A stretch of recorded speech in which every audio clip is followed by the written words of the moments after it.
Bugungi darsimizda Cambridge 14-kitobining test 3 probably test 3 passage 2 haqida gaplashamiz va bu qismda o'zingiz bilganingizdek bizning analizimizdan asosiy maqsad savollarni o'qish, savollarga javoblarni topish va javoblarni topishda yordam bergan keywordlarni aniqlagan holda bularni tarjimasini sizga berish, yetkazib berishdan iboratdir. Va bu qismda birinchi navbatda biz saving bucks to find new drugs birinchi navbatda sarlavhani belgilay olamiz. Saving bucks to find new drugs, ya'ni yangi dorilar topish uchun, yangi lekarstva topish uchun saving bucks, ya'ni nasikomilarni save qilish haqida gaplashar ekanmiz va birinchi navbatda biz savol turlariga qarab olishimiz kerak. Which paragraph contains the following information? Bu qismda matching information.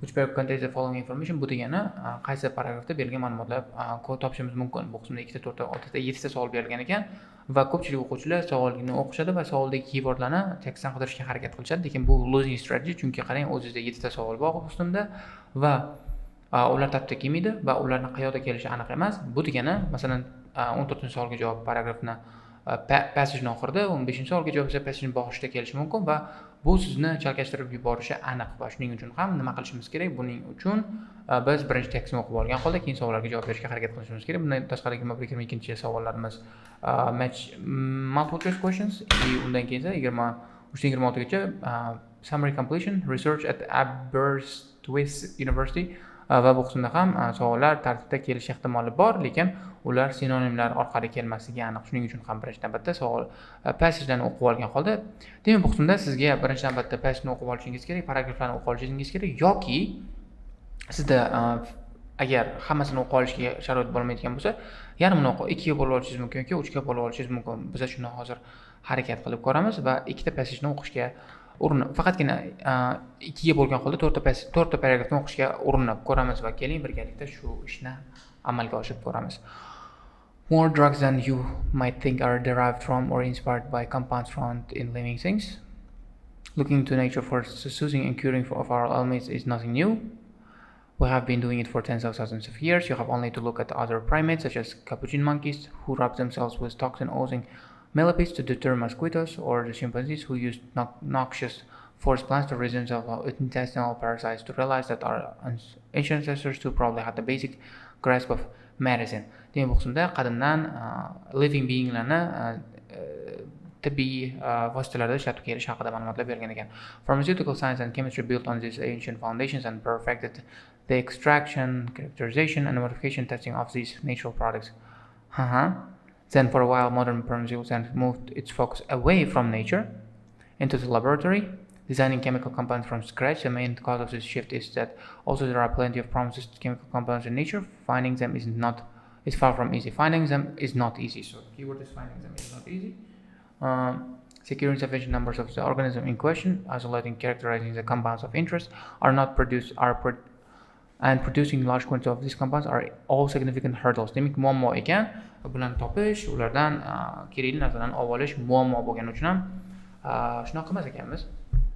See, laboratory-based drug discovery has achieved varying levels of success, something which has now prompted the development of new approaches focusing on once again on natural products. Shuning uchun laboratoriya tested produktlar successga erishish zo'r success bo'lmagani sababli odamlar yana natural productlarga o'zini fokusini qaratgan ekan. With the ability to mine genomes for useful compounds, it's now evident that we have barely scratched the surface of nature's molecular diversity. Now evident and barely scratched. Demak, hali umuman o'rganganimiz yo'q. This realization, together with several looming health crises such as antibiotic resistance, has put bioprospecting search for useful compounds firmly back on the map. Demak, bu qismda bioprospectingni qaytib kelishi va yana qaytadan mashg'ul bo'lish sabablari berilgan. Insects are the undisputed masters, of the terrestrial domain where they occupy every possible niche. Consequently, they have a bewildering array of interactions with other organisms, something which has driven don't do it.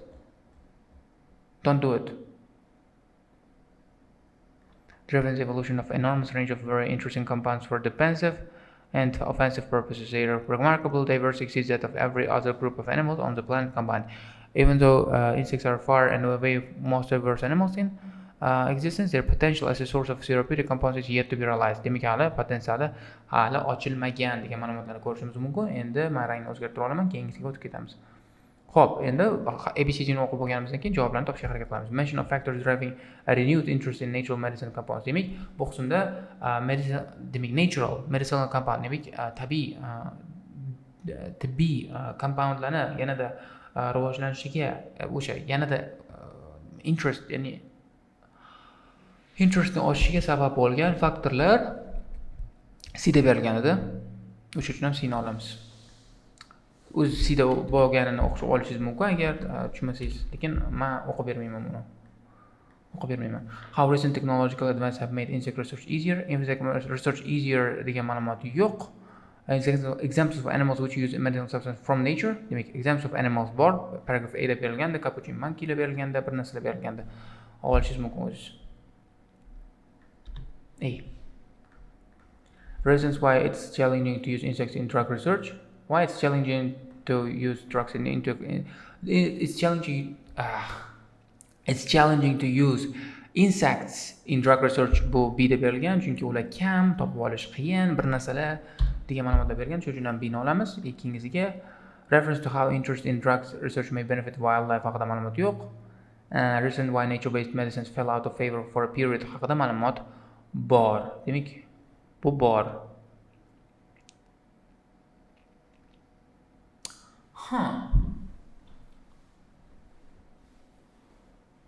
Interesting.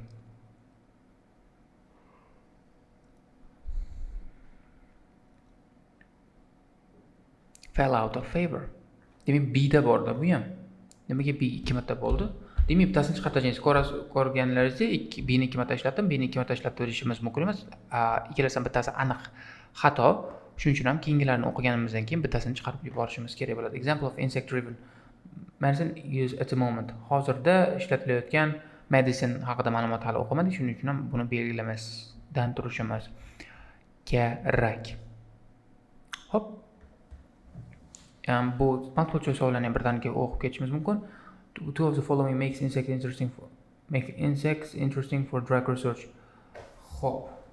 Why it's interesting for drug research?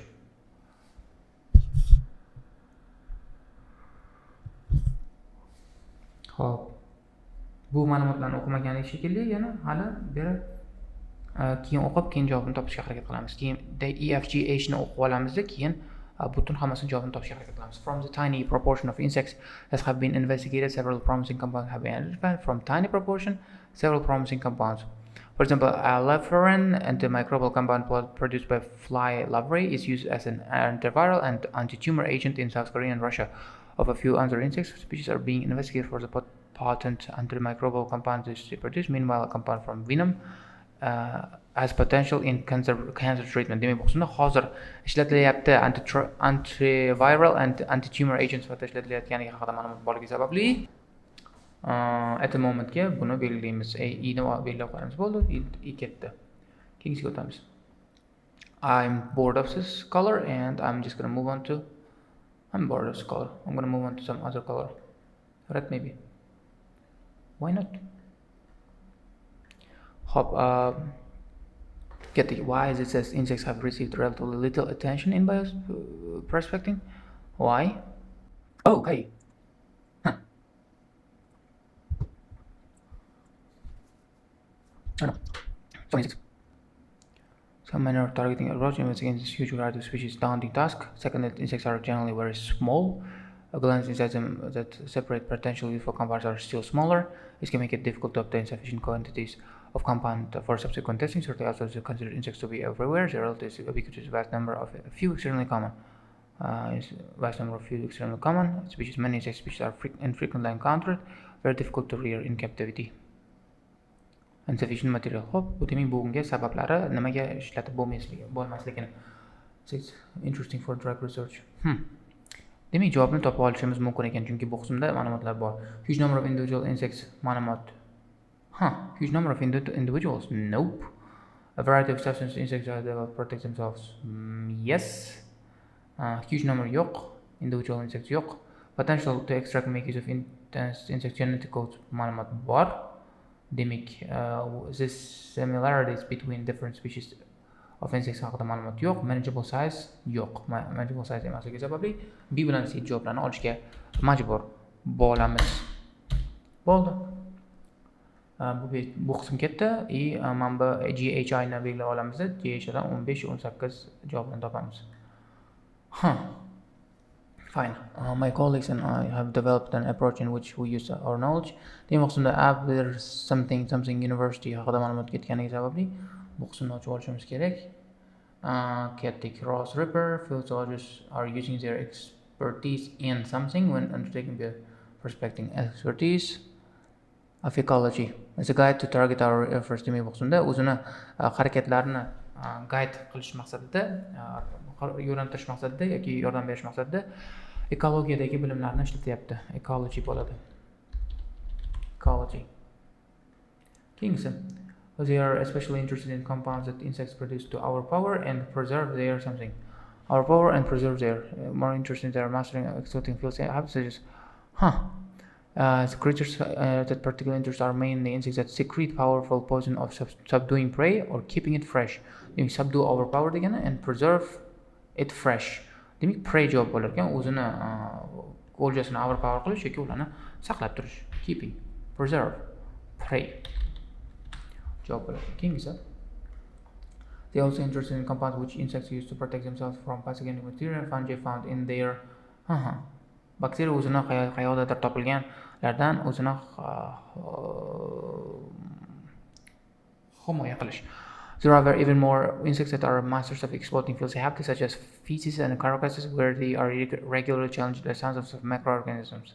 These insects have antimicrobial compound or dealing with pathogenic bacteria. There is certainly potential to find many compounds that can serve as an inspire new antibiotics. Demak, bu qismda o'zini habitatidagi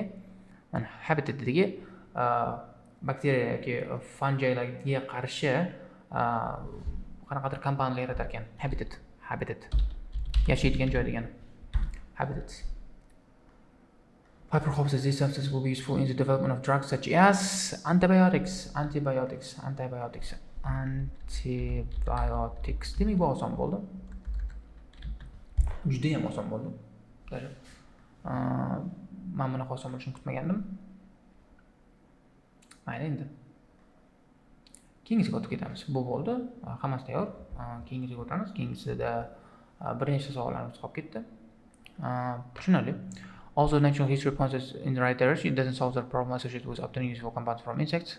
Solves the problem. Unfortunately, it's now possible to snip out the stretch of insect DNA that carries the codes for the interesting compounds. Insects. Xo'p, demak, bu qismda texnologiyani nimaga yordam berayotganik. With every bit of elderness would disappear with the drive from potential of medicines.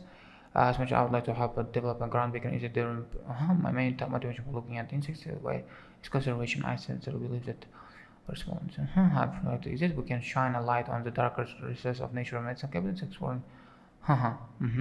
We can make people think differently about the value of nature. Demak, bunda agar biz o'sha narsani foydaliligiga ishontira olsak, odamlar demak bu tabiatga yordam beradi. Demak, bu qismda I bo'lar ekan. Keyingisida esa mana bunda technologyda H bo'lar ekan. Demak, biza bitta harfni ikki marta ishlatib qo'ydik mana bu qismda 17 bilan 19 da. Demak, bittasini o'zgartirish kerak, chunki ishlata olmaymiz. Xo'p, reasons why it's challenging. Reason why nature base fell out of favor. Challenging ni mana bunda o'qidik. F da o'qidikda. Bo'ldi, muammo emas. Reason why challenging here B bo'lmaydi. Buni o'rniga F beramiz. Chunki challenge'larni birinchidan, ikkinchidan, uchinchidan qilib tushuntirib ketganligini ko'rishingiz mumkin. Masalan, birinchidan topa olmaysiz, ikkinchidan turlari yo'q, uchinchidan ularni bunaqasi kichkina body tanasi kichkinaligi sababli. O'zingiz ko'rganingizdek hammasini analiz qildik, tushuntirdik, harakat qildik. Agar savollaringiz bo'ladigan bo'lsa qoldirishlaringiz mumkin. Shu bilan bugungi darsimiz o'z nihoyasiga yetadi. Sizni keyingi darslarda kutib qolamiz.